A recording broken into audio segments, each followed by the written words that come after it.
الحمد للہ رب العالمین والصلاة والسلام علی سید الانبیاء والمرسلین وعلی آلہ واصحابہ اجمعین اما بعد فاعوذ باللہ من الشیطان الرجیم بسم اللہ الرحمن الرحیم واتخذ اللہ ابراہیم خلیلا صدق اللہ العظیم۔ وقد قال اللہ تبارک و تعالی فی شان حبیبہ مخبرا و عامرا ان اللہ و ملائکتہ یصلون علی النبی یا ایھا الذین آمنوا صلوا علیہ وسلموا تسلیما اللہم صل علی سیدنا و مولانا محمد واصحاب سیدنا و مولانا محمد وبارک وسلم الصلاۃ والسلام علیک یا سیدی یا رسول اللہ وعلی آلک واصحابک یا حبیب اللہ الصلاۃ والسلام علیک یا سیدی یا رسول اللہ وعلی آلک واصحابک یا شفیع المذنبین الصلاۃ والسلام علیک یا خاتم النبیین وعلی آلک واصحابک یا رحمۃ للعالمین یا صاحب الجمال و یا سید البشر من وجهك المنیر لقد نور القمر لا يمكن الثناء كما كان حقه بعد از خدا بزرگ تو ہی قصہ مختصر امداد کن از رنج و غم آزاد کن در دین دنیا شاد کن یا غوث العظم دستگیر المدد شیگر للہ خش خش جنہ قدر نہ میرا صاحب نو وڈیائیاں میں گلیاں دا کوڑا کوڑا محل چڑھایا سامنا تمام تعریفیں اس وحدہ لا شریک کے لیے جس نے ہم سب کو اشرف المخلوقات انسان بنایا۔ درود و سلام احمد مجتبیٰ جناب محمد مصطفیٰ صلی اللہ علیہ وسلم کی ذات وبرکات پر کہ جن کے وسیلہ جلیلہ سے یہ کائنات عالم عرض وجود میں آئی اور ہم کو قسم قسم کے انعامات سے نوازا گیا۔ اللہ رب العزت کی بارگاہ میں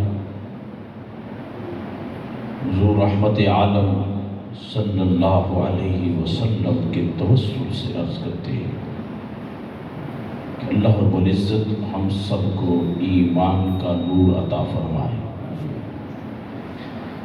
اللہ رب العزت ہمیں اسلام کا نور عطا فرمائے اور اللہ رب العزت ایمان اور اسلام پر استقامت نصیب فرمائے اور ایمان اور اسلام پر سب کا خاتمہ فرمائے۔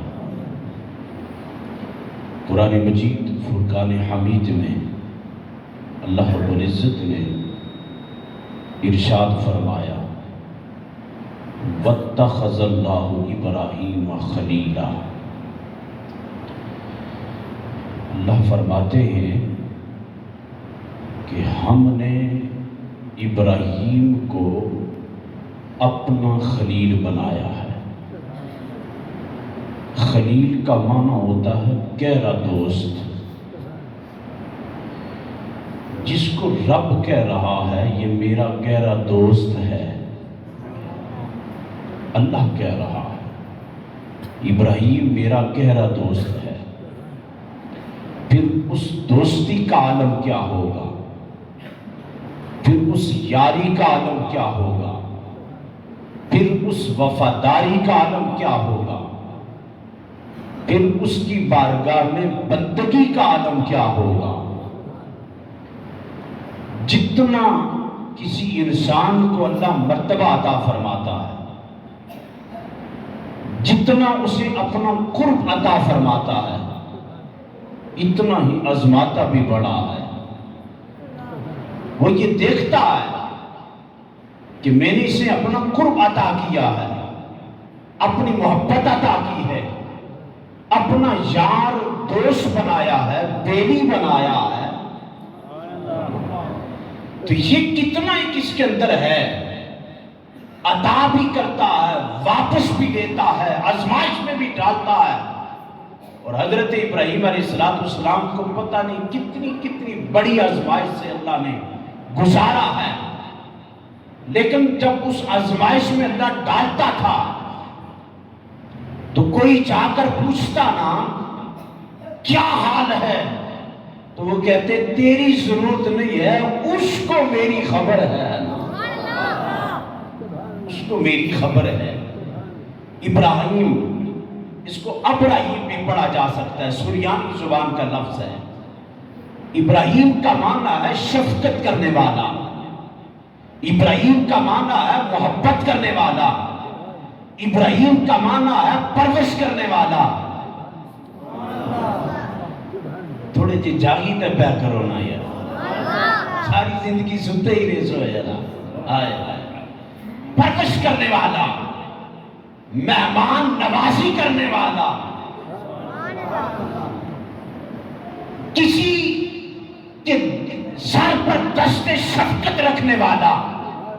امام احمد بن حنبل رضی اللہ تعالی عنہ آپ فرماتے جو بچے بچپن میں وصال فرما جاتے، چھوٹی عمر میں، فرمایا ان کی پرورش جناب ابراہیم کرتے ہیں،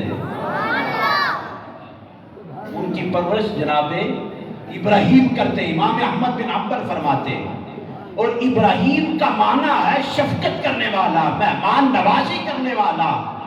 کتنی مہمان نوازی کرتے تھے جناب ابراہیم، کتنی نوازش کرتے تھے جناب ابراہیم، بچوں کے ساتھ کتنا پیار کرتے تھے۔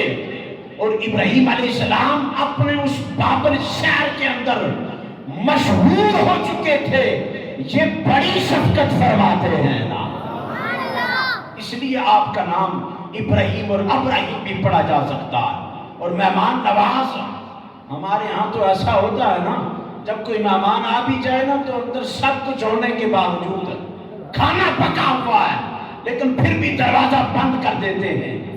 لیکن ہمیں علم نہیں نا، میرے محبوب کریم صلی اللہ علیہ وسلم نے فرمایا ایک بندے کا کھانا پکا ہو تو آ جائے میرا رب اس میں برکت عطا فرما دیتا ہے۔ پھر سننا جی، جو تنہا بیٹھ کر کھاتے ہو نا اکیلے، اس کا حساب ہوگا، اس کا پوچھا جائے گا، لیکن جب کسی کو ساتھ ملا کر کھاؤ گے اس کا حساب نہیں ہوگا۔ تو جناب ابراہیم کتنے مہمان نواز تھے، ہم تو دروازے بند کر دیتے نا، ہم تو کسی کو اپنے گھر میں آنے ہی نہیں دیتے نا، یا نا کسی کو کھلاتے ہیں، مزاج جو نہیں ہے کم ہو جائے گا۔ میرے محبوب کریم صلی اللہ علیہ وسلم نے فرمایا جب مہمان گھر میں آتا ہے رحمت لے کر آتا ہے۔ تو جب تمہارے گھر سے جاتا ہے نا، ایک صحابی تھے، بات ادھر نکل جائے گی میں پھر واپس آؤں گا، صحابی تھے وہ بڑے مہمان نواز تھے، بہت زیادہ، ہر دن کوئی نہ کوئی بندہ گھر میں آتا ان کی بیوی ایک دن کہتی ہے کہ تو ہر کسی کو ساتھ لے کر آ جاتا ہے، مجھ سے کھانا نہیں پکایا جاتا، اتنی میرے سے نہیں ہوتا۔ آپ نے حضور کی بارگاہ میں شکایت کر دی، ہائے ہائے حضور کی بارگاہ میں جا کر عرض کی حضور میں مہمان نواز ہوں، جی چاہتا کہ کوئی نہ کوئی ہر روز میرے دسترخوان سے کھا کر جائے، لیکن میری بیوی بڑی تنگ ہو گئی ہے، وہ کہتی ہے مجھ سے نہیں پکایا جاتا اور نہ مجھ سے اتنی محنت ہوتی ہے۔ حضور نے فرمایا اب ایسا کرنا، آج جا کے اپنی بیوی کو کہنا کھانا تو نے پکانا ہے، مہمان ہم بنیں گے نا، کھانا پک کے تیار ہو گیا، حضور تشریف لے آئے. حضور آئے تو کھانا کھانے کے بعد حضور جانے لگے نا تو حضور نے توجہ فرمائی. جس طرح حسن حضرت فرمانے ہونے سن، توجہ فرمائی نا تو پردہ ہٹ گیا. جب جانے لگی نا حضور تشریف لے جانے لگے، دروازے سے باہر نکلے نا تو اس صحابی رسول کی بیوی نے دیکھا جتنی بلائیں تھی، مصیبتیں تھی، پریشانیاں تھی، گناہ تھے، وہ حضور کے پیچھے پیچھے جا رہے ہیں. وہ آگے جا کر کہتی ہے حضور یہ مہمان تو مجھے بڑے پسند ہیں. تو کہتی ہے کہ مجھے کھانا نہیں پکایا جا سکتا، مجھ سے اتنا کچھ نہیں ہوتا، اب کیوں کہتی ہے؟ عرض کرنے لگی حضور میں نے دیکھا ہے میرے گھر کی مصیبتیں مہمان ساتھ لے کر جاتا ہے. جب مہمان آتا ہے تو رحمت لے کر آتا ہے، جاتا ہے تو گناہ مصیبتیں بلائیں لے کر جاتا ہے. جناب ابراہیم علیہ السلام کتنے مہمان نواز تھے. آپ نے کبھی زندگی میں جب ہوش سنبھالا تنہا کبھی کھانا نہیں کھایا. جب دسترخوان سجاتے تو 3 میل تک پیادل چلتے، کوئی بندہ مل جائے تاکہ اس کو اس دسترخوان پر بٹھاؤں اور خود کھانا کھاؤں. کتنا سفر کرتے؟ 3 میل دور پیادل چلتے، اور روز کسی نہ کسی کو بلا کر لاتے. مہمان نواز بڑے تھے. ایک دن ایسا ہوا ایک مجوسی تھا، 80-70 کے قریب اس کی عمر ہے، کمر چکی ہے اور جا رہا ہے. اس دن اتفاق سے کوئی مہمان نہ آیا تو آپ ننگے پاؤں اس کے پیچھے چلنا شروع کر دیا. اے خلیل اللہ جی، عام بندے نہیں ہیں، حضور دے دادا پاک آنا. آپ چلیے نا. اس کو بازو سے پکڑ کر پوچھا کھانا کھانا ہے؟ اس نے کہا جی کھانا ہے. کب ایسا کرو کہ ہمارے ساتھ چلو، آج ہمارے مہمان بنو، ہمارے دسترخوان سے کھاؤ. پکڑ کر لے آئے نا، دسترخوان لگایا، کھانا رکھ دیا، ہاتھ دھوئے تو بیٹھا نا.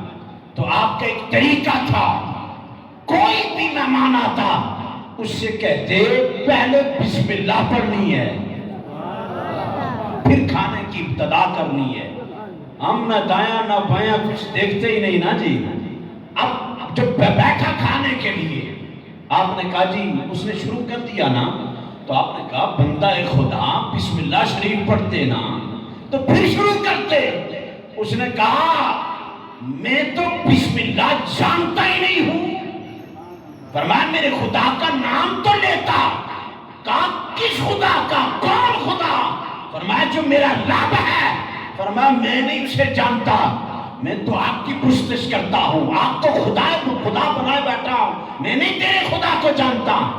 جناب ابراہیم کو جلال آیا، کہا جو میرے خدا کا نہیں ہے وہ میرا نہیں ہے. اللہ نہیں محبت دے گیا جی. گل توجہ نہ سن سو. جب یہ بات کی جلال آیا نا تو اٹھا دیا دسترخوان سے، کہا جاؤ تیری ضرورت نہیں ہے. 70 75 80 کے سال عمر قریب ہے، کمر جھکی ہے، ہائے ہائے ہائے کمر جھکی ہے. جانے لگا نا، اتنی دیر گزری نا جناب جبریل آ گئے.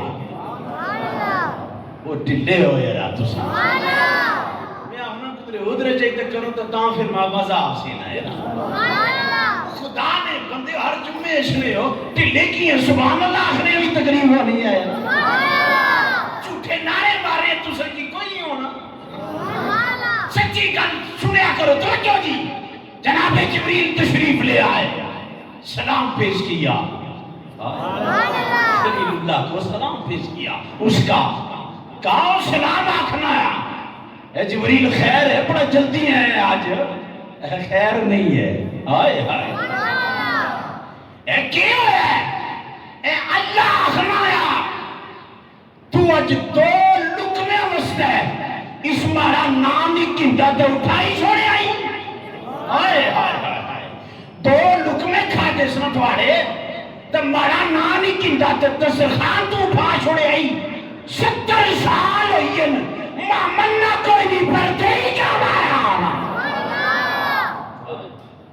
دیے جا رہا ہوں، مانتا نہیں ہے، 70 سال گزر چکے۔ فرمایا جبریل کیا کروں؟ فرمایا جس طرح پہلے پیچھے گئے سنو ان بھی مگر جاؤ، پکڑ کے لے کر آؤ۔ بازو سے پکڑا نا اسے، کہا پاپا نہ جا، آ جا، خیر ناکن یا ناکن کھاتے جانا۔ پاپا اور آگے تھے بیٹھ کے دسترخوان تے پوچھن لگے وہ جناب ابراہیم ایک گل باؤ ماں ایک گل باؤ دسے ہی نہ، پہلے ٹھایا کیا سی ان بلایا کی آیا؟ بڑیاں ہوا جی بات نال بولو یا سبحان، پہلے اٹھایا کیوں تھا، اب بلایا کیوں ہے؟ جناب ابراہیم نے کہا اٹھایا میں نے تھا، بلایا اس نے ہے۔ اٹھایا میں نے تھا، بلایا کس نے؟ وہ فرمایا جس کا نام نہیں لے رہا تھا نا، تو جس کا نام نہیں جپتا تھا نا، تو کہتا تھا میں سے جانتا نہیں ہوں نا، اس نے بلایا ہے۔ ہائے ہائے باپے دے اندر ہل گیا نا، تے اندر بڑک گیا ہمیں، وہ 70 سال ہوئی میں اس کی جان نہیں نا، تو پھر بھی اس کی بڑا خیال ہے، میرا پھر بھی اسے خیال ہے۔ کہا ہاں اسے بڑا خیال ہے، اس نے مجھے کہا ہے کہ 70 سال سے دیے جا رہا ہوں اسے، مانتا نہیں ہے لیکن بڑا خیال ہے۔ باپا اور یہ آخر لگے توجہ جناب ابراہیم میں جس اگ دی پوجا کی تھی ہے 70 سال گزار چھوڑے نا، کدی اس نے طرفوں پیغام نہیں آیا، تے اس کی منیا ہی کوئی نہیں، آج خالی تو اس نے محبت بھی جھٹایا ہے تو پیغام آ گیا۔ فرمایا جناب کھانا بعد میں کھاؤں گا، لقمہ بعد میں اٹھاؤں گا، جس رب نے دوبارہ آپ کو بھیج کر مجھے بلایا ہے پہلے مہربانی کرو اس کا تعارف کروا پھر کھانا کھائیں گے۔ کلمہ پڑھایا، اسلام کے دامن کے ساتھ وابستہ ہو گیا۔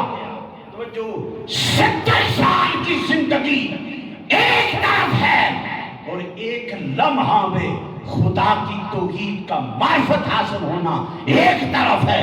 70 سال اللہ نے معاف کر دیا صرف ایک کلمہ پڑھنے کی برکت کی وجہ سے۔ پھر سبب کیا بنا؟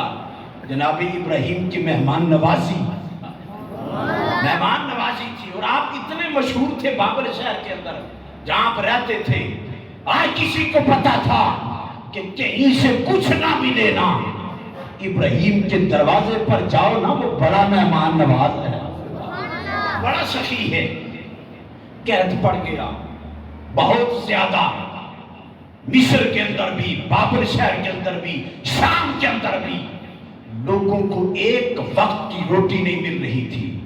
سارے بابل شہر کے لوگ اکٹھے ہوئے، کہا ہمیں اتنا یقین ہے کہیں اور سے ملے یا نہ ملے، ابراہیم کے ہاں چلتے ہیں وہاں مل جائے گی۔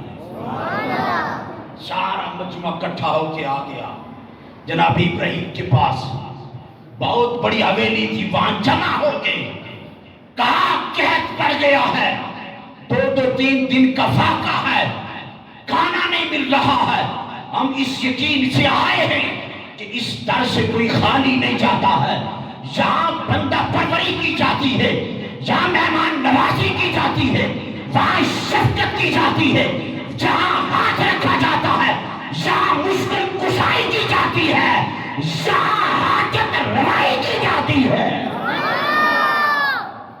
یہاں سے کوئی خالی نہیں گیا۔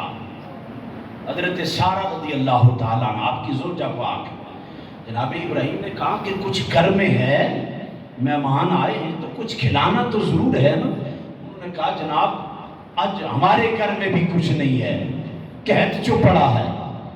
حضرت سارہ نے عرض کی اپنے خامد سے، جناب ابراہیم سے، جناب آپ کا ایک دوست ہے مصر میں رہتا ہے، اس کی آپ کے ساتھ یارانہ پڑا ہے، وہ غلہ بچا کر بھی آپ کے لیے رکھتا ہے، ایسا کرو بندے بیچتے ہیں وہاں سے غلہ آ جائے، اور پھر ان کو کھانا کھلایا جائے گا۔ جناب ابراہیم نے کہا ٹھیک ہے بھیجو۔ اونٹ ہزاروں کی تعداد میں اونٹ تیار کیے، کچاوے رکھے، بوریاں رکھی، بندے بیچے۔ مصر میں جب جو آپ کا دوست تھا اس کا نام بھی خلیل تھا۔ یار یہ بھی خلیل، وہ بھی خلیل، وہ بھی خلیل، بیچا نا۔ تو جب پہنچے نا اونٹ اتنی تعداد میں تھے کہ ہزاروں کی تعداد میں لائن لگی ہے۔ وہ جو آپ کا مصری یار تھا نا، اسے جب کہا گیا کہ جناب ابراہیم نے بھیجا ہے بابل شہر سے غلہ دے، دنیا وہاں جمع ہے تاکہ ان کی مہمان نوازی کی جائے، اس نے کہا اتنا غلہ تو میرے پاس بھی نہیں ہے۔ کیوں؟ اس لیے کہ قحط اتنا پڑا ہے کہ مصر میں بھی قحط پڑ گیا ہے۔ اگر تھوڑا ہوتا جناب ابراہیم کے لیے، ان کی زوجہ پاک کے لیے، تھوڑے سے لوگوں کے لیے تو میں کچھ نہ کچھ دے دیتا، اتنا غلہ تو میرے پاس نہیں ہے۔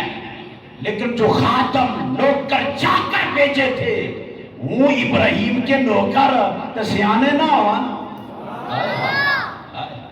وہ اساں کوئی کار کو بندہ رکھو تو بندہ آنا کوئی سیانہ رکھے، ایویں نہ رکھے آئے۔ جناب ابراہیم کے ہوں نوکر خاتم غلام واپس آئے نا تو خالی آ رہے تھے۔ ایک ان میں بڑا دانشور تھا، اس نے کہا ایسا کرتے ہیں ایران، گل یہ ہے کہ جلسوں دیتے تھے دنیا جمع ہے، انتظار کر دی پہ کہ مصر وچوں جناب غلہ آ جانا ہے تے اسی رج کے تے کھانا کھاسا۔ یرا دنیا تک سی خالی تے لوگ مایوس ہوئی جا سن۔ یرا باقی نے آخیا کیا کراں، ایسا کرنے ریت بھرنے جتنے تھیلے بورے تھے وہاں ریت بھرا گیا، بجری بھری گئی، سارے اونٹ لد کے ریت کے ساتھ بجری کے ساتھ لے آئے نا۔ لوگوں نے آتے ہوئے دیکھا نا خوش ہو گئے، کہنے اب تو ہمارے مزے ہو جائیں گے۔ اونٹ لدے ہوئے آ رہے ہیں، اندر جب حویلی میں داخل ہوئے بٹھایا گیا، وہ غلام خادم باہر چلے گئے۔ حضرت سارہ رضی اللہ تعالیٰ عنہ باہر تشریف لے آئی، ایک بوری اونٹ سے اتار کر کھولی نا، اور چلے بولو برواز نہ جاتی، لطف آنا چاہیے نا۔ توجہ جی، جب بوری کا منہ کھولا نا اتنی خوشبو گندم کی آئی نا، خوش ہوگی۔ ساری خادماؤں باقی عورتوں کو ملایا، پہلے تو اسے پیسا گیا، پھر آٹا تیار کیا گیا، کھانا پکایا گیا۔ جناب ابراہیم اندر مسلے پر بیٹھے، وہ اس کی ذات میں مگن ہیں اور اس کی بارگاہ میں فریاد کر رہے ہیں کہ مالک اس سے پہلے بھی لاج تو ہی رکھتا تھا، آج بھی میری لاج تو ہی رکھے گا۔ وجہ جی، جب آپ اندر ہیں، کھانا پک گیا، تیار ہو گیا، لوگوں نے کھانا کھایا نا، تو جب کھانا تیار ہوا تو خوشبو آئی، آپ اندر سے باہر تشریف لے آئے۔ حضرت سارہ سے پوچھا آج خوشبو بڑی ہے، میں جملہ آخری لگایا آخر لیکن ٹھنڈ پہ جائے کلیجے بھی، توجہ، خوشبو بڑی آ رہی ہے۔